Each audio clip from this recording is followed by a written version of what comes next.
ഇന്നത്തെ ബൈബിൾ വായനാ ഭാഗങ്ങൾ പുറപ്പാട് പുസ്തകം അധ്യായങ്ങൾ 32 മുതൽ 35 വരെയും സങ്കീർത്തനങ്ങൾ 84 മുതൽ 88 വരെയും. പുറപ്പാട് അധ്യായം 32.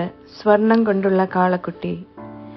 മോശ മലയിൽ നിന്ന് ഇറങ്ങി വരാൻ വൈകുന്നു എന്ന് ജനം കണ്ടപ്പോൾ ജനം അഹരോന്റെ പക്കൽ സമ്മേളിച്ചു. അവർ അവനോട് പറഞ്ഞു, എഴുന്നേറ്റ് ഞങ്ങൾക്ക് മുമ്പേ പോകുന്ന ദേവന്മാരെ ഞങ്ങൾക്കായി ഉണ്ടാക്കുക. എന്തെന്നാൽ ഞങ്ങളെ ഈജിപ്റ്റ് നാട്ടിൽ നിന്ന് കൊണ്ടുവന്ന മോശ എന്ന ആ മനുഷ്യന് എന്ത് സംഭവിച്ചു എന്ന് ഞങ്ങൾക്കറിവില്ല. അഹ്റോൻ അവരോട് പറഞ്ഞു, നിങ്ങളുടെ ഭാര്യമാരുടെയും പുത്രന്മാരുടെയും പുത്രിമാരുടെയും കാതിലുള്ള സ്വർണവളയങ്ങൾ ഊരി എന്റെ അടുത്ത് കൊണ്ടുവരുവിൻ. ജനം മുഴുവൻ തങ്ങളുടെ കാതുകളിലെ സ്വർണവളയങ്ങൾ ഊരി അഹ്റോന്റെ അടുത്ത് കൊണ്ടുചെന്നു. അവൻ അവരുടെ കയ്യിൽ നിന്ന് അത് വാങ്ങി ഉളി കൊണ്ട് അതിനെ രൂപപ്പെടുത്തി ഒരു കാളക്കുട്ടിയെ വാർത്തെടുത്തു. അപ്പോൾ അവർ പറഞ്ഞു, ഇസ്രായേലേ, ഇവരാണ് ഈജിപ്റ്റ് നാട്ടിൽ നിന്ന് നിന്നെ കൊണ്ടുവന്ന ദേവന്മാർ. അത് കണ്ടിട്ട് അഹ്റോൻ അതിന്റെ മുൻപിൽ ഒരു ബലിപീഠം പണിതു. തുടർന്ന് അഹ്റോൻ വിളിച്ചു പറഞ്ഞു, നാളെ കർത്താവിന്റെ ഉത്സവമായിരിക്കും. അവർ പിറ്റേന്ന് നേരത്തെ ഉണർന്ന് ഹോമ സമർപ്പണങ്ങൾ നടത്തി സമാധാന സമർപ്പണ വസ്തുക്കൾ കൊണ്ടുവന്നു. തിന്നാനും കുടിക്കാനുമായി ജനം ഇരുന്നു. മേലിക്കാനായി അവർ എഴുന്നേറ്റു. കർത്താവ് മോശയോട് പ്രസ്താവിച്ചു, ഇറങ്ങിച്ചെല്ലുക. എന്തെന്നാൽ ഈജിപ്റ്റ് നാട്ടിൽ നിന്ന് നീ പുറത്തു കൊണ്ടുവന്ന നിന്റെ ജനം തങ്ങളെ ദുഷിപ്പിച്ചിരിക്കുന്നു. ഞാൻ കൽപ്പിച്ച മാർഗത്തിൽ നിന്ന് അവർ ശീഘ്രം വ്യതിചലിച്ചിരിക്കുന്നു. അവർ ഒരു കാളക്കുട്ടിയെ തങ്ങൾക്കായി വാർത്തെടുത്ത് അതിനെ ആരാധിക്കുകയും അതിന് ബലിയർപ്പിക്കുകയും ചെയ്തിരിക്കുന്നു. മാത്രമല്ല ഇസ്രായേലേ, ഇവരാണ് ഈജിപ്റ്റ് നാട്ടിൽ നിന്ന് നിന്നെ കൊണ്ടുവന്ന ദേവന്മാർ എന്ന് അവർ പറയുകയും ചെയ്തിരിക്കുന്നു. കർത്താവ് മോശയോട് അരുൾ ചെയ്തു, ഈ ജനത്തെ ഞാൻ ശ്രദ്ധിച്ചു. ഇതാ, ഇവർ പിടലി കടുത്ത ഒരു ജനമാണ്. അതിനാൽ ഇപ്പോൾ നീ എന്നെ തനിയെ വിട്ടേക്കൂ. എന്റെ ക്രോധം അവർക്കെതിരെ ആളിക്കത്തി ഞാൻ അവരെ ഇല്ലായ്മ ചെയ്യട്ടെ. എന്നാൽ നിന്നെ ഞാൻ ഒരു വലിയ ജനതയാക്കും. മോശ തന്റെ ദൈവമായ കർത്താവിന്റെ മുമ്പിൽ കേണപേക്ഷിച്ചു കൊണ്ട് പറഞ്ഞു, കർത്താവെ, വലിയ ശക്തിയാലും കരുത്തുറ്റ കരത്താലും അങ്ങ് തന്നെ ഈജിപ്റ്റ് നാട്ടിൽ നിന്ന് പുറത്തു കൊണ്ടുവന്ന അങ്ങയുടെ ജനത്തിനെതിരെ അങ്ങയുടെ ക്രോധം ജ്വലിക്കുന്നതെന്ത്? മലകളിൽ വെച്ച് അവരെ കൊന്നുകളയുകയെന്നും ഭൂമുഖത്ത് നിന്ന് അവരെ ഇല്ലായ്മ ചെയ്യുക എന്നുമുള്ള ദുരുദ്ദേശത്തോടെയാണ് അവിടുന്ന് അവരെ പുറത്തു കൊണ്ടുപോയത് എന്ന് ഈജിപ്റ്റുകാർ പറയാൻ ഇടവരുത്തുന്നതെന്തിന്? അങ്ങയുടെ ഉഗ്രകോപത്തിൽ നിന്ന് പിന്തിരിയണമേ. അങ്ങയുടെ ജനത്തിനുണ്ടാകാനിരിക്കുന്ന അനർത്ഥത്തെ പ്രതി പരിതപിക്കണമേ. അങ്ങയുടെ ദാസന്മാരായ അബ്രാഹത്തെയും ഇസഹാക്കിനെയും ഇസ്രായേലിനെയും ഓർക്കണമേ. അവരോടാണല്ലോ അങ്ങ് അങ്ങയെക്കൊണ്ട് ശപഥം ചെയ്തിട്ടുള്ളത്. അവരോടാണല്ലോ അങ്ങ് അരുൾ ചെയ്തത്, നിങ്ങളുടെ സന്തതിയെ ആകാശത്തിലെ നക്ഷത്രങ്ങളെ പോലെ ഞാൻ വർദ്ധിപ്പിക്കുകയും ഞാൻ വാഗ്ദാനം ചെയ്തിട്ടുള്ള ഈ നാട് മുഴുവൻ നിങ്ങളുടെ സന്തതിക്ക് ഞാൻ നൽകുകയും അവർ അത് എന്നേക്കും അവകാശമാക്കുകയും ചെയ്യും. അപ്പോൾ തന്റെ ജനത്തിനെതിരായി ചെയ്യുമെന്ന് പറഞ്ഞ അനർത്ഥത്തെ പ്രതി കർത്താവ് പരിതപിച്ചു. മോശ തിരിഞ്ഞ് മലയിൽ നിന്ന് ഇറങ്ങി. അവന്റെ കയ്യിൽ സാക്ഷ്യത്തിന്റെ 2 ഫലകങ്ങൾ ഉണ്ടായിരുന്നു. ഫലകങ്ങൾ അവയുടെ ഇരുവശങ്ങളിലും എഴുതപ്പെട്ടവയായിരുന്നു. അപ്പുറത്തും ഇപ്പുറത്തും എഴുതപ്പെട്ടവയായിരുന്നു അവ. ഫലകങ്ങൾ ദൈവത്തിന്റെ വേലയായിരുന്നു. ഫലകങ്ങളിൽ മേൽ കൊത്തപ്പെട്ട ആ ലിഖിതം ദൈവത്തിന്റെ ലിഖിതമായിരുന്നു. അട്ടഹാസത്തോടെയുള്ള ജനത്തിന്റെ സ്വരം കേട്ടപ്പോൾ പാളയത്തിൽ യുദ്ധഭീരി എന്ന് ജോഷുവ മോശയോട് പറഞ്ഞു. എന്നാൽ അവൻ പറഞ്ഞു, ധീരതയുടെ വിജയഗാന ഭീരിയല്ല, പരാജയത്തിന്റെ വിലാപഗാന ഭീരിയുമല്ല, ഉന്മാദഗാന ഭീരിയാണ് ഞാൻ കേൾക്കുന്നത്. മോശ പാളയത്തെ സമീപിക്കവേ കാളക്കുട്ടിയെയും നൃത്ത പ്രകടനങ്ങളുമാണ് കാണാനിടയായത്. മോശയുടെ കോപം ആളിക്കത്തി. ഫലകങ്ങൾ അവൻ തന്റെ കയ്യിൽ നിന്ന് വലിച്ചെറിഞ്ഞു. മലയുടെ അടിവാരത്തിൽ അവൻ തച്ചുടച്ചു. അവരുണ്ടാക്കിയ കാളക്കുട്ടിയെ അവൻ എടുത്ത് തീയിൽ ചുട്ടു. അത് പൊടിയാകുന്നതുവരെ ഇടിച്ചരച്ചു. അത് ജലപ്പരപ്പിൽ വിതറി ഇസ്രായേലിയരെ കുടിപ്പിച്ചു. മോശ അഹ്റോനോട് ചോദിച്ചു, ഈ ജനത്തിന്മേൽ വലിയൊരു പാപം നീ വരുത്തിവെക്കാൻ അവർ നിന്നോട് എന്തു ചെയ്തു? അഹ്റോൻ പറഞ്ഞു, എന്റെ യജമാനന്റെ കോപം ജ്വലിക്കാതിരിക്കട്ടെ. ഈ ജനത്തെ അങ്ങേക്കറിയാമല്ലോ. തീർച്ചയായും ഇവർ തിന്മയ്ക്ക് വശകരാണ്. അവർ എന്നോട് പറഞ്ഞു, ഞങ്ങൾക്ക് മുമ്പേ പോകുന്ന ദേവന്മാരെ ഞങ്ങൾക്കായി ഉണ്ടാക്കുക.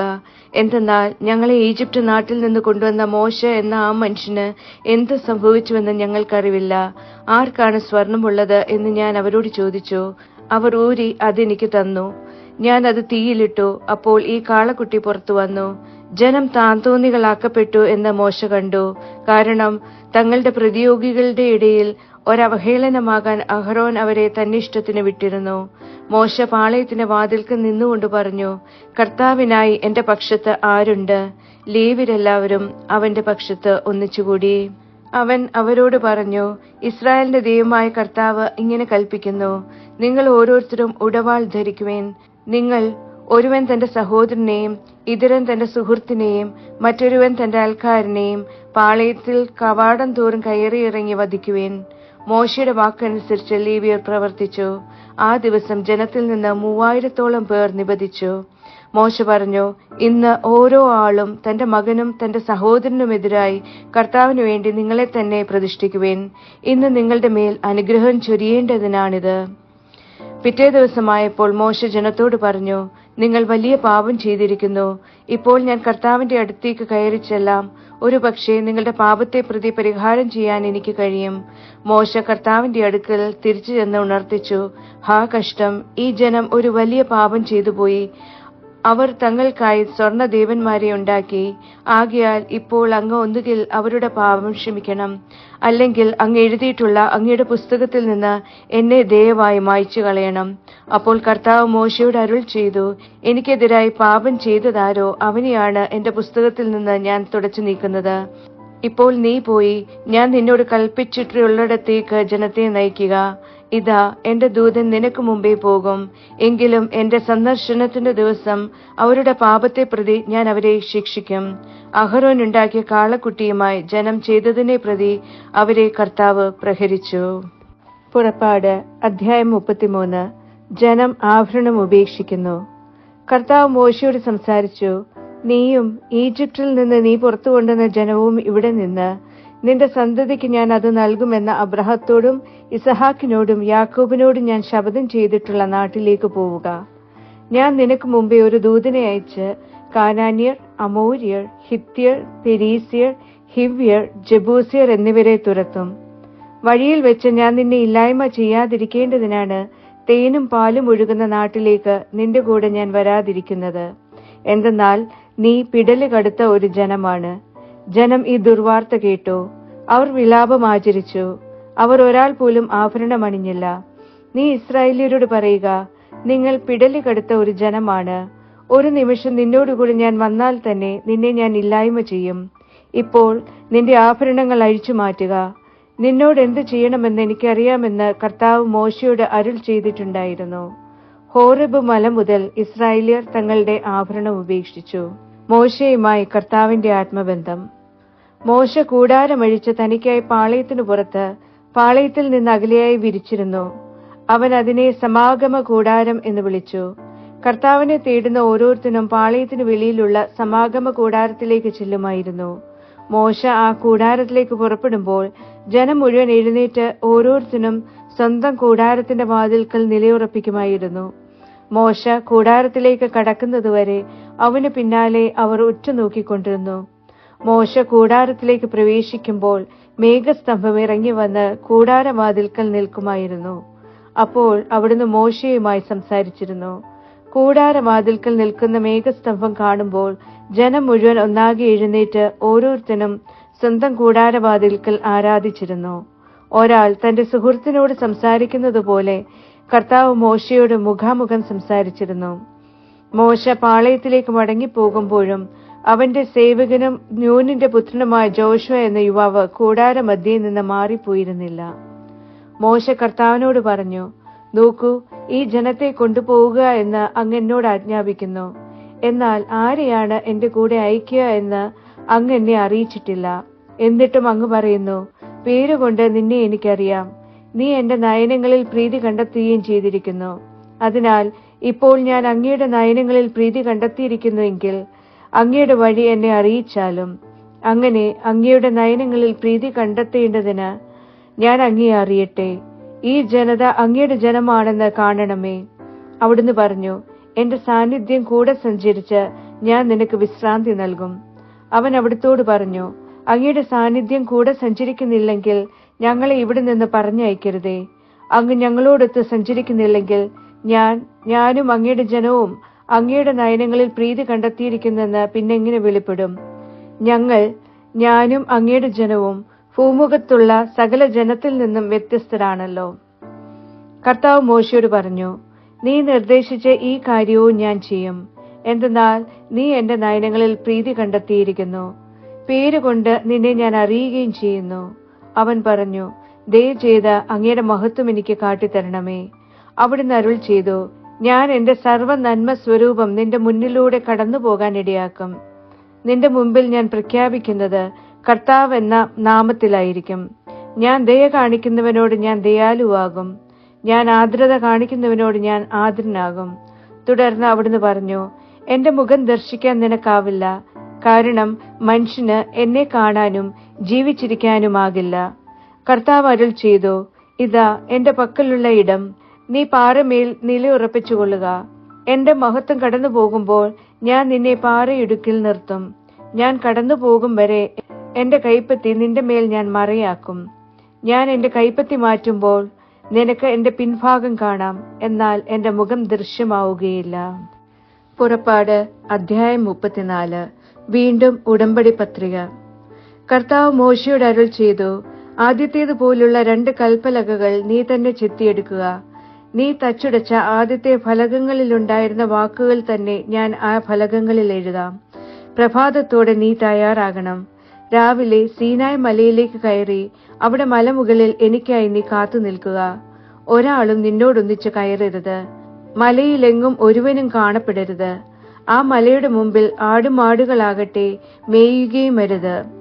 ആദ്യത്തേതുപോലെയുള്ള 2 കൽപ്പലകകൾ അവൻ ചെത്തിയെടുത്തു. കർത്താവ് തന്നോട് കൽപ്പിച്ചതനുസരിച്ച് മോശ അതിരാവിലെ എഴുന്നേറ്റ് സീനായി മലയിലേക്ക് കയറി. 2 കൽപ്പലകകൾ അവൻ തന്റെ കയ്യിലെടുത്തിരുന്നു. കർത്താവ് മേഘത്തിൽ ഇറങ്ങി വന്ന് അവനോടൊപ്പം അവിടെ നിലയുറപ്പിച്ച് കർത്താവ് എന്ന നാമം പ്രഖ്യാപിച്ചു. കർത്താവ് അവന്റെ മുന്നിലൂടെ കടന്നുപോയി. അവിടുന്ന് ഉദ്ഘോഷിച്ചു, കർത്താവ് ആർദ്രനും ദയാലുവുമായ ദൈവം, കോപവിമുഖൻ, കാരുണ്യത്തിലും വിശ്വസ്തതയിലും സമ്പന്നൻ, 1000 തലമുറകളോട് കാരുണ്യം പുലർത്തുന്നവൻ, കുറ്റവും അതിക്രമവും പാപവും ക്ഷമിക്കുന്നവൻ, എന്നാൽ തീർത്തും കുറ്റം മുക്തമാകാതെ പിതാക്കന്മാരുടെ കുറ്റം മക്കളുടെ മേലും മക്കളുടെ മക്കളുടെ മേലും 3-4 തലമുറ വരെ ചുമത്തുന്നവൻ. മോശ തിടുക്കപ്പെട്ട് നിലം പറ്റി കുമ്പിട്ട് ആരാധിച്ചു. അവൻ പറഞ്ഞു, എന്റെ നാഥ, അങ്ങയുടെ ദൃഷ്ടികളിൽ ഞാൻ കൃപ കണ്ടെത്തിയിട്ടുണ്ടെങ്കിൽ എന്റെ നാഥ, അങ്ങ് ഞങ്ങളുടെ മധ്യേ സദയം സഞ്ചരിക്കണമേ. കാരണം ഇത് പിടലി കടുത്ത ജനമാണ്. ആകയാൽ അങ്ങ് ഞങ്ങളുടെ കുറ്റവും പാപവും ക്ഷമിക്കുകയും ഞങ്ങളെ അവകാശമാക്കുകയും ചെയ്യണമേ. അവിടുന്ന് അരുൾ ചെയ്തു, ഇതാ ഞാൻ ഒരു ഉടമ്പടി ചെയ്യുകയാണ്. ലോകത്തിലെങ്ങും ഒരു ജനതയുടെ ഇടയിലും നിർവഹിക്കപ്പെട്ടിട്ടില്ലാത്ത വിസ്മയകൃത്യങ്ങൾ നിന്റെ ജനം മുഴുവന്റെയും മുന്നിൽ ഞാൻ പ്രവർത്തിക്കും. നീ ആരുടെ മധ്യയാണോ ആ ജനം മുഴുവൻ കർത്താവിന്റെ പ്രവൃത്തി കാണും. തീർച്ചയായും ഞാൻ നിന്നോടൊപ്പം ചെയ്യാൻ പോകുന്നത് ഭയാനകമായിരിക്കും. ഇന്ന് ഞാൻ നിന്നോട് കൽപ്പിക്കുന്നത് നീ പാലിക്കുക. ഇതാ നിന്റെ മുമ്പിൽ നിന്ന് അമോര്യർ, കാനാന്യർ, ഹിത്യർ, പെരീസ്യർ, ഹിവ്യർ, ജബൂസ്യർ എന്നിവരെ ഞാൻ തുരത്തുകയാണ്. നീ പ്രവേശിക്കുന്നിടത്തെ ദേശവാസിയുമായി ഉടമ്പടിയിൽ ഏർപ്പെട്ടിട്ട് അത് നിന്റെ മധ്യേ ഒരു കെണിയായി തീരാതിരിക്കാൻ നീ സൂക്ഷിച്ചുകൊള്ളുക. മറിച്ച് നീ അവരുടെ ബലിപീഠങ്ങൾ പൊളിക്കുകയും അവരുടെ സ്തംഭങ്ങൾ തകർക്കുകയും അശേരകൾ വെട്ടിവീഴ്ത്തുകയും വേണം. എന്തെന്നാൽ മറ്റൊരു ദൈവത്തെ നീ ആരാധിക്കരുത്. കാരണം കർത്താവ് തീക്ഷ്ണമതിയാണ്. തീക്ഷ്ണമതിയായ കർത്താവ് എന്നാകുന്നു അവിടുത്തെ നാമം. അതല്ലെങ്കിൽ നീ തദ്ദേശവാസിയുമായി ഉടമ്പടി ചെയ്യാനിടയാകും. അവർ തങ്ങളുടെ ദേവന്മാർക്ക് പിന്നാലെ വിഭജിച്ച് നടക്കുകയും ദേവന്മാർക്ക് ബലി അർപ്പിക്കുകയും ചെയ്യുമ്പോൾ ഒരുവൻ നിന്നെ ക്ഷണിക്കുകയും നീ അവന്റെ ബലിവസ്തുവിൽ നിന്ന് ഭക്ഷിക്കുകയും ചെയ്തേക്കാം. നിന്റെ പുത്രന്മാർക്ക് വേണ്ടി അവന്റെ പുത്രിമാരിൽ ചിലരെ നീ സ്വീകരിച്ചേക്കാം. അപ്പോൾ അവന്റെ പുത്രിമാർ തങ്ങളുടെ ദേവന്മാർക്ക് പിന്നാലെ വിഭജിച്ച് നടക്കുകയും അവർ നിന്റെ പുത്രന്മാരെ തങ്ങളുടെ ദേവന്മാർക്ക് പിന്നാലെ വിഭജിച്ച് നടക്കാൻ ഇടയാക്കിയേക്കാം. നിനക്കായി ദേവന്മാരെ വാർത്തെടുക്കരുത്. നീ പുളിപ്പില്ലാത്ത അപ്പത്തിന്റെ തിരുനാൾ കൊണ്ടാടണം. അബീബ് മാസത്തിന്റെ നിശ്ചിത സമയത്ത് 7 ദിവസം ഞാൻ നിന്നോട് കൽപ്പിച്ചിട്ടുള്ള പുളിപ്പില്ലാത്ത അപ്പം നീ ഭക്ഷിക്കണം. കാരണം അബീബ് മാസത്തിലാണ് നീ ഈജിപ്തിൽ നിന്ന് പുറപ്പെട്ടത്. ഗർഭപാത്രം തുറക്കുന്ന സകലതും എനിക്കുള്ളതാണ്. കാളയോ മുട്ടാടോ ആകട്ടെ, ആണായി പുറത്തു വരുന്ന നിന്റെ ഓരോ കന്നുകാലിയും. കഴുതയുടെ കടിഞ്ഞൂലിനെ മുട്ടാടിനെ കൊണ്ട് നിനക്ക് വീണ്ടെടുക്കാം. വീണ്ടെടുക്കുന്നില്ലെങ്കിൽ അതിന്റെ കഴുത്തൊടിക്കണം. നിന്റെ പുത്രന്മാരിൽ ഓരോ ആദിജാതിനെയും നീ വീണ്ടെടുക്കണം. എന്റെ മുഖം വെറും കൈയോടെ ദർശിക്കപ്പെടരുത്. 6 ദിവസം നിനക്ക് ജോലി ചെയ്യാം. 7-ാം ദിവസം നീ വിശ്രമിക്കണം. ഉഴവായാലും കൊയ്ത്തായാലും നീ വിശ്രമിക്കണം. ഗോതമ്പ് വിളയുടെ ആദ്യ ഫലങ്ങൾ കൊണ്ട് നീ ആഴ്ചയുടെ തിരുനാൾ ആഘോഷിക്കണം. വർഷാവസാനം സംഭരണ തിരുനാളും. നിന്റെ പുരുഷഗണം മുഴുവൻ ആണ്ടിൽ 3 തവണ ഇസ്രായേലിന്റെ ദൈവത്തിന്റെ കർത്താവായ നാഥന്റെ മുഖതാവിൽ സന്നിഹിതമാകണം. തീർച്ചയായും ഞാൻ നിന്റെ മുമ്പിൽ നിന്ന് ജനതകളെ നിഷ്കാസനം ചെയ്യും. നിന്റെ അതിര് ഞാൻ വിസ്തൃതമാക്കും. നിന്റെ ദൈവമായ കർത്താവിന്റെ മുമ്പിൽ സന്നിഹിതനാകാൻ വർഷത്തിൽ 3 പ്രാവശ്യം നീ പോകുമ്പോഴും ആരും നിന്റെ ഭൂമി മോഹിക്കില്ല. എനിക്കുള്ള ബലിരക്തം നീ പുളിപ്പിന്മേൽ അർപ്പിക്കരുത്. പെസഹാ തിരുനാളിലെ ബലിവസ്തു പ്രഭാതം വരെ അവശേഷിപ്പിക്കുകയുമരുത്. നിന്റെ മണ്ണിന്റെ ആദ്യ ഫലങ്ങളിൽ മികച്ചത് നിന്റെ ദൈവമായ കർത്താവിന്റെ ഭവനത്തിൽ നീ കൊണ്ടുവരണം. കിടാവിനെ അതിന്റെ തള്ളയുടെ പാലിൽ വീവിക്കരുത്. കർത്താവ് മോശയോട് അരുൾ ചെയ്തു, നീ തന്നെ ഈ വചനങ്ങൾ രേഖപ്പെടുത്തുക. എന്തെന്നാൽ ഈ വചനങ്ങളുടെ അടിസ്ഥാനത്തിലാണ് ഞാൻ നിന്നോടും ഇസ്രായേൽ ജനത്തോടും ഉടമ്പടി ചെയ്തിട്ടുള്ളത്. മോശ 40 പകലും 40 രാവും അവിടെ കർത്താവിനോട് കൂടെയായിരുന്നു. അവൻ അപ്പം ഭക്ഷിച്ചില്ല, വെള്ളം കുടിച്ചതുമില്ല. ഉടമ്പടിയുടെ വചനങ്ങളായ 10 പ്രമാണങ്ങൾ അവിടുന്ന് ഫലകങ്ങളിൽ എഴുതി. സീനായി മലയിൽ നിന്ന് മോശ ഇറങ്ങി വന്നപ്പോൾ മലയിൽ നിന്നിറങ്ങുമ്പോൾ മോശയുടെ കൈവശം സാക്ഷ്യത്തിന്റെ 2 ഫലകങ്ങൾ ഉണ്ടായിരുന്നു. അവിടുന്നുമായി സംസാരിച്ചതിനാൽ നിന്റെ മുഖചർമ്മം പ്രശോഭിച്ചിരുന്നെന്ന് മോശ അറിഞ്ഞില്ല. അഹ്റോനും ഇസ്രായേലിയർ മുഴുവനും മോശയെ കണ്ടു. ഇതാ, അവന്റെ മുഖചർമ്മം പ്രശോഭിച്ചിരുന്നു. അവന്റെ പക്കലേക്ക് ചെല്ലാൻ അവർ ഭയപ്പെട്ടു. അപ്പോൾ മോശ അവരെ വിളിച്ചു. അഹ്റോനും സമൂഹത്തിലെ എല്ലാ നേതാക്കന്മാരും അവന്റെ പക്കലേക്ക് തിരികെ ചെന്നു. മോശ അവരോട് സംസാരിച്ചു. അതിനുശേഷം ഇസ്രായേലിയർ മുഴുവനും അടുത്തുചെന്നു. സീനായി മലയിൽ വെച്ച് കർത്താവ് തന്നോട് സംസാരിച്ചതെല്ലാം അവൻ അവരോട് അനുശാസിച്ചു. അവരുമായി സംസാരിച്ചു തീർന്നപ്പോൾ മോശ തന്റെ മുഖത്ത് ഒരു മൂടുപടമിട്ടു. മോശ കർത്താവിന്റെ മുമ്പിൽ അവിടുത്തോട് സംസാരിക്കാൻ ചെല്ലുമ്പോൾ അവിടെ നിന്ന് പുറത്തു വരുന്നതുവരെ മൂടുപടം മാറ്റിയിരുന്നു. അവൻ പുറത്തു വരികയും കൽപ്പിക്കപ്പെട്ടവ ഇസ്രായേലിയരോട് പറയുകയും ചെയ്തു. ഇസ്രായേലിയർ മോശയുടെ മുഖം ശ്രദ്ധിച്ചു. എന്തെന്നാൽ മോശയുടെ മുഖചർമ്മം പ്രശോഭിച്ചിരുന്നു. അവിടുത്തോട് സംസാരിക്കാൻ പോകും വരെ മോശ തന്റെ മുഖത്ത് മൂടുപടം തിരികെ ഇടുമായിരുന്നു. പുറപ്പാട് അധ്യായം 35. സാബത്ത് വിശ്രമം. മോശ ഇസ്രായേലിയ സമൂഹത്തെ മുഴുവൻ വിളിച്ചുകൂട്ടി അവരോട് പറഞ്ഞു, നിങ്ങൾ നിറവേറ്റാനായി കർത്താവ് കൽപ്പിച്ചിട്ടുള്ള കാര്യങ്ങൾ ഇവയാകുന്നു. 6 ദിവസം ജോലി നിർവഹിക്കട്ടെ. എന്നാൽ 7-ാം ദിവസം നിങ്ങൾക്ക് കർത്താവിനായുള്ള വിശ്രമത്തിന്റെ വിശുദ്ധ സാബത്തായിരിക്കട്ടെ. അന്ന് ജോലി ചെയ്യുന്ന ആരും വധിക്കപ്പെടണം. സാബത്ത് ദിവസം നിങ്ങളുടെ വാസസ്ഥലങ്ങളിലൊരിടത്തും നിങ്ങൾ തീ കത്തിക്കരുത്. സമാഗമ കൂടാരത്തിന് വേണ്ട കാഴ്ചവസ്തുക്കൾ. ഇസ്രായേലിയരുടെ സമൂഹത്തോട് മുഴുവൻ മോശ ഇപ്രകാരം പറഞ്ഞു, ഇതാകുന്നു കർത്താവ് കൽപ്പിച്ചിട്ടുള്ള കാര്യം. നിങ്ങളിൽ നിന്ന് തന്നെ കർത്താവിനുള്ള കാണിക്ക എടുക്കുവിൻ. ഓരോ ഉദാരമതിയും കർത്താവിന്റെ കാണിക്ക കൊണ്ടുവരട്ടെ. സ്വർണം, വെള്ളി, പിച്ചള, നീല, ധൂമ്ര, കടും ചുമപ്പ് നൂലുകൾ, ചണനൂലുകൾ, കോലാട്ടിൻ രോമം, ഊറക്കിട്ട മുട്ടാടിൻ തോലുകൾ, നിലക്കരടിത്തോലുകൾ, കരുവേല തടികൾ, ദീപത്തിനുള്ള എണ്ണ, അഭിഷേക തൈലത്തിനും പരിമള ധൂപനത്തിനുമുള്ള സുഗന്ധദ്രവ്യങ്ങൾ, പ്രധാനയങ്കിക്കും ഉരസ്ത്രാണത്തിനുമുള്ള ഗോമേതക രത്നങ്ങൾ, പൂരണ രത്നങ്ങൾ എന്നിവ. ജ്ഞാനമതിയായി നിങ്ങളിലുള്ള ഓരോരുത്തരും വന്ന് കർത്താവ് കൽപ്പിച്ചിട്ടുള്ളതെല്ലാം ഉണ്ടാക്കണം. അതായത് ആലയം, അതിന്റെ കൂടാരവും ആവരണവും, ക്രാസികളും കൊളുത്തുകളും, അഴികളും തൂണുകളും പാദകുടങ്ങളും, പേടകവും അതിന്റെ തണ്ടുകളും, കൃപാസനവും, വിരിയായുള്ള തിരശ്ശീലയും, മേശയും അതിന്റെ തണ്ടുകളും, എല്ലാ ഉപകരണങ്ങളും, സാന്നിധ്യത്തിന്റെ അപ്പവും, ദീപത്തിനുള്ള വിളക്കുകാലും അതിന്റെ ഉപകരണങ്ങളും, തിരുനാളങ്ങളും, വിളക്കെണ്ണയും, ധൂപനപീഠവും അതിന്റെ തണ്ടുകളും, അഭിഷേക തൈലവും, പരിമള ധൂപവും, ആലയവാതിലിനുള്ള കവാട വിരിയും, ഹോമബലിപീഠം, അതിനുള്ള പിച്ചള ചട്ടെടുപ്പ്, അതിന്റെ തണ്ടുകളും എല്ലാ ഉപകരണങ്ങളും, ക്ഷാളനപാത്രവും അതിന്റെ പീഠവും, അങ്കണമറകൾ, അതിന്റെ തൂണുകളും പാദകുടങ്ങളും, അങ്കണ കവാടത്തിനുള്ള വിരിയും, ആലയത്തിന്റെ കുറ്റികൾ, അങ്കണത്തിന്റെ കുറ്റികൾ, അവയുടെ കയറുകൾ, വിശുദ്ധ സ്ഥലത്ത് ശുശ്രൂഷയ്ക്ക് വേണ്ട തൊങ്ങൽ വസ്ത്രങ്ങൾ, പുരോഹിതനായ അഹറോനു വേണ്ട വിശുദ്ധ വസ്ത്രങ്ങൾ, പുരോഹിത വൃത്തി ചെയ്യേണ്ടതിന് അവന്റെ പുത്രന്മാർക്ക് വേണ്ട വസ്ത്രങ്ങൾ എന്നിവ. ജനം കാഴ്ചവസ്തുക്കൾ സമർപ്പിക്കുന്നു. മോശയുടെ മുമ്പിൽ നിന്ന് ഇസ്രായേല്യരുടെ സമൂഹം മുഴുവൻ പിരിഞ്ഞുപോയി. അവർ ഉൾപ്രേരണയുണ്ടായ ഓരോ വ്യക്തിയും മുന്നോട്ട് വന്നു. സമാഗമ കൂടാരത്തിന്റെ പണിക്കും അതിന്റെ വിവിധ ശുശ്രൂഷകൾക്കും വിശുദ്ധ വസ്ത്രങ്ങൾക്കു വേണ്ടി അവർ ആത്മപ്രചോദിതനായ ഓരോ ആളും കർത്തൃ കാണിക്ക കൊണ്ടുവന്നു. സ്ത്രീകൾക്ക് പുറമെ പുരുഷന്മാരും വന്ന് ഹൃദയം പ്രേരിപ്പിച്ചതനുസരിച്ച് അവരെല്ലാവരും സൂചി പതക്കവും കർണവളയവും അങ്കുലീയവും തോൾവളയും എല്ലാത്തരം സ്വർണ്ണ ഉരുപ്പിടിയും കൊണ്ടുവന്നു. അങ്ങനെ ഓരോരുത്തരും കർത്താവിന് സ്വർണ്ണ നീരാജനം ഒഴിഞ്ഞു. ഓരോരുത്തരും തന്റെ പക്കൽ കണ്ടെത്തിയ സ്വർണ്ണ, നീല, ധൂമ്ര, കടും ചുമപ്പ് നൂലുകൾ, പിരിച്ച ചണനൂൽ, കോലാട്ടിൻ രോമം, ഊറിക്കിട്ട മുട്ടാടിൻ തോൽ, നിലക്കരടി തോൽ എന്നിവ കൊണ്ടുവന്നു. വെള്ളിയോ പിച്ചളയോ കാണിക്കയായി നേർന്നിരുന്ന എല്ലാവരും കർത്താവിനുള്ള കാണിക്ക കൊണ്ടുവന്നു. തന്റെ പക്കൽ കണ്ടെത്തപ്പെട്ട കരുവേലത്തടി, ശുശ്രൂഷ സംബന്ധിയായ വിവിധ ജോലികൾക്കായി ഓരോരുത്തരും കൊണ്ടുവന്നു.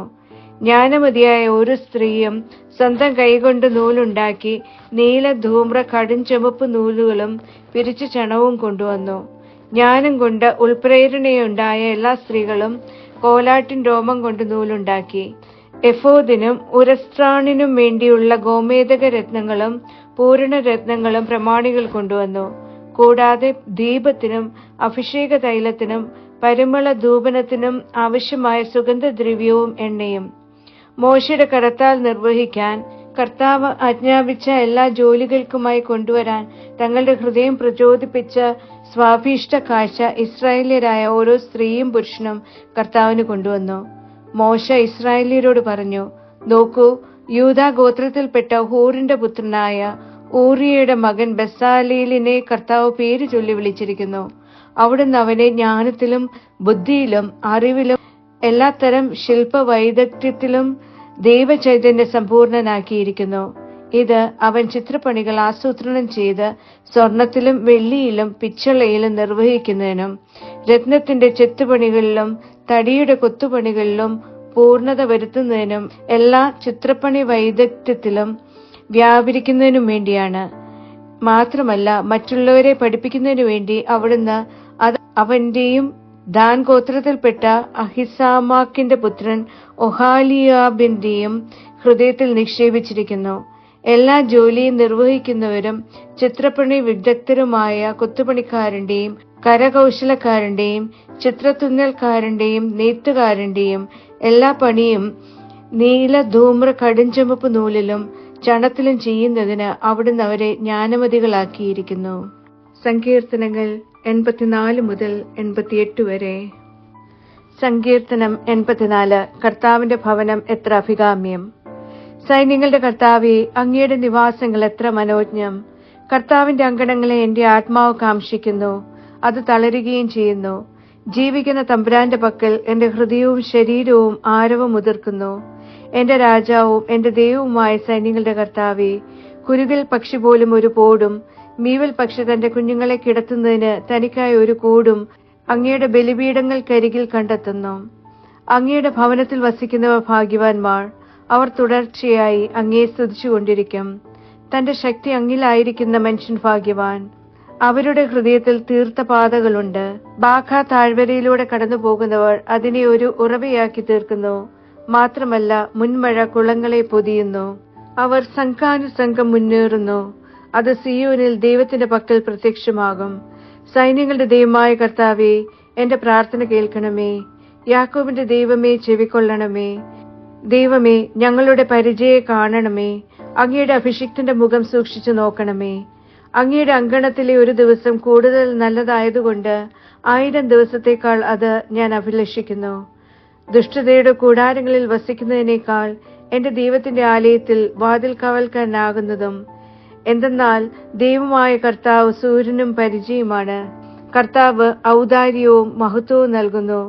നിർമ്മലതയിൽ വ്യാപരിക്കുന്നവർക്ക് അവിടുന്ന് നന്മ നിഷേധിക്കുകയില്ല. സൈന്യങ്ങളുടെ കർത്താവെ, അങ്ങിൽ ആശ്രയിക്കുന്ന മനുഷ്യൻ ഭാഗ്യവാൻ. സങ്കീർത്തനം 85. കർത്താവ് പ്രസാദിക്കുമ്പോൾ. കർത്താവെ, അങ്ങയുടെ ദേശത്തോട് പ്രസാദിച്ച് യാക്കോബിന്റെ അടിമത്തം അങ്ങ് നീക്കി. അങ്ങയുടെ ജനത്തിന്റെ അകൃത്യം അങ്ങ് ക്ഷമിച്ചു. അവരുടെ സകല പാപവും അങ്ങ് മറച്ചു. അങ്ങയുടെ അമർഷമെല്ലാം അങ്ങ് പിൻവലിച്ചു. അങ്ങയുടെ ഉഗ്രകോപത്തിൽ നിന്ന് അങ്ങ് സ്വയം പിന്മാറി. ഞങ്ങളുടെ രക്ഷയുടെ ദൈവമേ, ഞങ്ങളെ പുനരുദ്ധരിക്കണമേ. ഞങ്ങളോടുള്ള അങ്ങയുടെ വിഷമം ഇല്ലായ്മ ചെയ്യണമേ. അങ്ങ് എന്നേക്ക് ഞങ്ങൾക്കെതിരെ കോപിഷ്ഠനായിരിക്കുമോ? തലമുറ തലമുറയിലേക്ക് അങ്ങ് അങ്ങയുടെ കോപം വ്യാപിപ്പിക്കുമോ? അങ്ങ് തിരിച്ചു വന്ന് ഞങ്ങളെ ജീവിപ്പിക്കുമ്പോഴല്ലേ അങ്ങയുടെ ജനം അങ്ങിൽ സന്തോഷിക്കുന്നത്? കർത്താവെ, ഞങ്ങളോട് അങ്ങയുടെ കാരുണ്യം കാണിക്കണമേ. അങ്ങയുടെ രക്ഷ ഞങ്ങൾക്ക് പ്രദാനം ചെയ്യണമേ. കർത്താവായ തമ്പുരാൻ ഉര ചെയ്യുന്നതെന്തെന്ന് ഞാൻ കേൾക്കട്ടെ. എന്തെന്നാൽ അവിടുന്ന് തന്റെ ജനത്തോടും തന്റെ ഭക്തരോടും സമാധാനം സംസാരിക്കും. അങ്ങനെ അവർ ഭോഷത്വത്തിലേക്ക് തിരിയാതിരിക്കട്ടെ. മഹത്വം നമ്മുടെ ദേശത്ത് കുടികൊള്ളാൻ തക്കവിധം അവിടുത്തെ ഭയപ്പെടുന്നവർക്ക് അവിടുത്തെ രക്ഷ നിർണയമായും സമീപസ്ഥമാണ്. കൃപയും സത്യവും തമ്മിൽ ആശ്ലേഷിക്കും. നീതിയും സമാധാനവും ചുംബിക്കും. ഭൂമിയിൽ നിന്ന് സത്യം മുളയെടുക്കും. ആകാശത്തു നിന്ന് നീതി താഴേക്ക് നോക്കും. അതേ, കർത്താവ് നന്മ പ്രദാനം ചെയ്യും. നമ്മുടെ ദേശം അതിന്റെ വിളവ് നൽകും. തിരുമുമ്പിൽ നീതി സഞ്ചരിക്കും. അത് തന്റെ കാലടികൾ യാത്രയ്ക്ക് സജ്ജമാക്കും. സങ്കീർത്തനം 86. നിസ്സഹായന്റെ യാചന. കർത്താവെ, ചെവി ചായ്ച്ച് എനിക്ക് ഉത്തരമരുളണമേ. എന്തെന്നാൽ ഞാൻ അഗതിയും ദരിദ്രനുമാണ്. ഞാൻ ഭക്തനാകിയാൽ എന്റെ ജീവൻ കാക്കണമേ. അങ്ങിൽ ആശ്രയിക്കുന്നവനാകിയാൽ അങ്ങയുടെ ദാസനെ രക്ഷിക്കണമേ. അങ്ങാണ് എന്റെ ദൈവം. നാഥ, എന്നിൽ കനിയണമേ. എന്തെന്നാൽ ദിവസം മുഴുവൻ ഞാൻ അങ്ങയെ വിളിച്ചപേക്ഷിക്കുന്നു. അങ്ങയുടെ ദാസന്റെ ആത്മാവിനെ സന്തോഷിപ്പിക്കണമേ. നാഥ, അങ്ങയുടെ പക്കലേക്കാണല്ലോ ഞാൻ എന്റെ ആത്മാവിനെ ഉയർത്തുന്നത്. കർത്താവെ, അങ്ങ് തീർച്ചയായും നല്ലവനും ക്ഷമാശീലനും അങ്ങയെ വിളിച്ചപേക്ഷിക്കുന്നവർക്കെല്ലാം കരുണാധീശനുമാണ്. കർത്താവെ, എന്റെ പ്രാർത്ഥന ശ്രവിക്കണമേ. എന്റെ യാചനകളുടെ സ്വരം ശ്രദ്ധിക്കണമേ. എന്റെ അനർത്ഥകാലത്ത് ഞാൻ അങ്ങയെ വിളിക്കുന്നു. അങ്ങ് എനിക്ക് തീർച്ചയായും ഉത്തരമരുളും. നാഥ, ദേവന്മാരുടെ ഇടയിൽ അങ്ങയെപ്പോലെ ആരുമില്ല. അങ്ങേ പ്രവർത്തികൾക്ക് സമാനം ഒന്നുമില്ല. നാഥ, അങ്ങ് സൃഷ്ടിച്ച എല്ലാ ജനതകളും വന്ന് അങ്ങയുടെ മുമ്പിൽ കുമ്പിടും. അവർ അങ്ങയുടെ നാമത്തിന് മഹത്വമേകും. എന്തെന്നാൽ അങ്ങ് വലിയവനും വിസ്മയ കാര്യങ്ങൾ ചെയ്യുന്നവനുമാണ്. അങ്ങ് മാത്രമാണ് ദൈവം. കർത്താവെ, അങ്ങയുടെ വഴി എന്നെ പഠിപ്പിക്കണമേ. അങ്ങയുടെ സത്യത്തിൽ ഞാൻ സഞ്ചരിക്കട്ടെ. അങ്ങയുടെ നാമം ഭയപ്പെടാൻ എന്റെ ഹൃദയം ഏകാഗ്രമാക്കണമേ. എന്റെ ദൈവമായ നാഥ, എന്റെ പൂർണ്ണ ഹൃദയത്തോടെ ഞാൻ അങ്ങയെ ഏറ്റുപറയും. എന്നേക്കും അങ്ങയുടെ നാമം ഞാൻ മഹത്വപ്പെടുത്തും. എന്തെന്നാൽ എന്റെ മേലുള്ള അങ്ങയുടെ കാരുണ്യം വലുതാണ്. അഗാധ പാതാളത്തിൽ നിന്ന് അങ്ങ് എന്റെ ജീവൻ മോചിപ്പിച്ചു. ദൈവമേ, അഹങ്കാരികൾ എനിക്കെതിരെ എഴുന്നേൽക്കുന്നു. ക്രൂരന്മാരുടെ ഒരു സംഘം എന്റെ ജീവൻ തേടുന്നു. അവർ തങ്ങൾക്ക് മുമ്പിൽ അങ്ങയെ പ്രതിഷ്ഠിക്കുന്നില്ല. നാഥ, അങ്ങാണ് ആദരനും ദയാലുവുമായ തമ്പുരാൻ. കോപ വിമുഖൻ, കൃപയുടെയും സത്യത്തിന്റെയും അധീശൻ. എന്റെ നേർക്ക് തിരിഞ്ഞ് എന്നിൽ കനിയണമേ. അങ്ങയുടെ ദാസന് അങ്ങേ ശക്തി നൽകണമേ. അങ്ങയുടെ ദാസിയുടെ പുത്രന് രക്ഷയായിരിക്കണമേ. എന്റെ അടുത്ത് നന്മയ്ക്കായി ഒരടയാളം പ്രവർത്തിക്കണമേ. എന്റെ വിദ്വേഷകർ അത് കണ്ട് ലജ്ജിക്കട്ടെ. കർത്താവെ, അങ്ങാണല്ലോ എന്നെ സഹായിക്കുകയും സമാശ്വസിപ്പിക്കുകയും ചെയ്തത്. സങ്കീർത്തനം 87. ജനതകളുടെ മാതാവായ സിയോൻ. വിശുദ്ധ സ്ഥലത്തിന്റെ ഗിരികളിലാണ് അവിടുത്തെ അടിസ്ഥാനം. യാക്കോബിന്റെ എല്ലാ നിവാസങ്ങളെയും കാളധികം സിയോന്റെ കവാടങ്ങളെ കർത്താവ് സ്നേഹിക്കുന്നു. ദൈവത്തിന്റെ നഗരമേ, നിന്നെപ്പറ്റി മഹനീയ കാര്യങ്ങൾ സംസാരിക്കപ്പെടുന്നു. എന്നെ അറിയുന്നവരോടായി റാഹാബിനെയും ബാബിലോണിനെയും ഞാൻ പരാമർശിക്കുന്നു. ഇതാ, ഫിലിസ്തീയെയും ടയറിനെയും ഒപ്പം എത്യോപ്യയെയും. ഇവയോരോന്നും അവിടെ ജന്മമെടുത്തതാണ്. ഓരോ ആളും അവളിലാണ് ജന്മമെടുത്തതെന്ന് സിയോനെ കുറിച്ച് പറയപ്പെടുന്നു. അത്യുന്നതൻ തന്നെയാണ് അവളെ സ്ഥാപിക്കുന്നത്. ജനസംഖ്യ എടുക്കുമ്പോൾ ഓരോരുത്തരും അവിടെ ജന്മമെടുത്തതായി കർത്താവ് കണക്കാക്കും. എന്റെ ഉറവുകളെല്ലാം നിന്നിലാണെന്ന് നർത്തകരെ പോലെ അവർ പാടുന്നു. സങ്കീർത്തനം 88. പരിത്യക്തന്റെ വിലാപം. കർത്താവെ, എന്റെ രക്ഷയുടെ ദൈവമേ, പകൽ ഞാൻ നിലവിളിക്കുന്നു. രാത്രിയിൽ ഞാൻ അങ്ങയുടെ സന്നിധിയിലാണ്. എന്റെ പ്രാർത്ഥന തിരുസന്നിധിയിൽ എത്തട്ടെ. എന്റെ രോദനത്തിന് ചെവി ചായ്ക്കണമേ. എന്തെന്നാൽ എന്റെ ആത്മാവ് ദുരിതങ്ങളാൽ മടുത്തിരിക്കുന്നു. അവ എന്റെ ജീവൻ പാതാളത്തിനടുത്തെത്തിച്ചിരിക്കുന്നു. ഗർത്തം പോകുന്നവരുടെ കൂട്ടത്തിൽ ഞാൻ എണ്ണപ്പെട്ടിരിക്കുന്നു. കരുത്തറ്റ വീരനെ പോലെ ഞാനായി തീർന്നിരിക്കുന്നു. ശവകുടീരത്തിൽ ശയിക്കുന്ന വധിക്കപ്പെട്ടവരെ പോലെ മൃതർക്കിടയിൽ ഒറ്റപ്പെട്ടവൻ. അങ്ങ് അവരെ മേലിൽ ഓർമ്മിക്കുകയില്ല. അവർ അങ്ങയുടെ കയ്യിൽ നിന്ന് വിച്ഛേദിക്കപ്പെട്ടവരാണ്. അങ്ങെന്നെ അധോലോകങ്ങളുടെ ഗർത്തത്തിൽ, അഗാധങ്ങൾക്കിടയിലെ അന്ധകാര ഇടങ്ങളിൽ ഉപേക്ഷിച്ചിരിക്കുന്നു. എന്റെ മേൽ അങ്ങയുടെ ക്രോധം അമർന്നിരിക്കുന്നു. അങ്ങയുടെ തിരമാലകളാൽ അങ്ങെന്നെ ക്ലേശിപ്പിക്കുന്നു. അങ്ങ് എന്റെ പരിചയക്കാരെ എന്നിൽ നിന്ന് ദൂരെ അകറ്റി. എന്നെ അവർക്ക് നികൃഷ്ട വസ്തുവാക്കി. പുറത്തു പോകാനാകാത്ത വിധം ഞാൻ തടവിലാക്കപ്പെട്ടു. എന്റെ സങ്കടം മൂലം എന്റെ കണ്ണ് മങ്ങുന്നു. കർത്താവേ, ദിവസം മുഴുവൻ ഞാൻ അങ്ങയെ വിളിച്ചപേക്ഷിക്കുന്നു. അങ്ങയുടെ പക്കലേക്ക് എന്റെ പാണികൾ വിരിക്കുന്നു. മരിച്ചവർക്ക് വേണ്ടി അങ്ങ് വിസ്മയം പ്രവർത്തിക്കുമോ? പരീതർ എഴുന്നേറ്റ് അങ്ങയെ ഏറ്റുപറയുമോ? ശവക്കുഴിയിൽ അങ്ങയുടെ കാരുണ്യം പ്രസംഗിക്കപ്പെടുമോ? നരകത്തിൽ അങ്ങയുടെ വിശ്വസ്തതയും അന്ധകാരത്തിൽ അങ്ങയുടെ വിസ്മയകൃത്യവും വിസ്മൃതിയുടെ ദേശത്ത് അങ്ങയുടെ നീതിയും അറിയപ്പെടുമോ? കർത്താവേ, ഞാൻ അങ്ങേ പക്കൽ സഹായത്തിന് കീഴുന്നു. പ്രഭാതത്തിൽ എന്റെ പ്രാർത്ഥന തിരുസന്നിധിയിലെത്തുന്നു. കർത്താവേ, അങ്ങെന്റെ ആത്മാവിനെ തള്ളിക്കളയുന്നതും എന്നിൽ നിന്ന് അങ്ങേ മുഖം മറയ്ക്കുന്നതും എന്തുകൊണ്ട്? ചെറുപ്പം മുതലേ ഞാൻ അഗതിയും മരണാസന്നനുമാണ്. അങ്ങയുടെ ഭീകരതകൾ ഞാൻ ചുമക്കുന്നു. ഞാൻ നിസ്സഹായനാണ്. അങ്ങയുടെ ഉഗ്രകോപം എന്റെ മീതെ കവിഞ്ഞൊഴുകുന്നു. അങ്ങയുടെ ആക്രമണങ്ങൾ എന്നെ നശിപ്പിക്കുന്നു. ദിവസം മുഴുവൻ വെള്ളം പോലെ അവ എന്നെ വലയം ചെയ്യുന്നു. അവ ഒന്നടങ്കം എന്റെ മേൽ പൊതിയുന്നു. സ്നേഹിതനെയും അയൽക്കാരനെയും അങ്ങ് എന്നിൽ നിന്ന് അകറ്റിയിരിക്കുന്നു. അന്ധകാരമാണ് എന്റെ പരിചിതർ.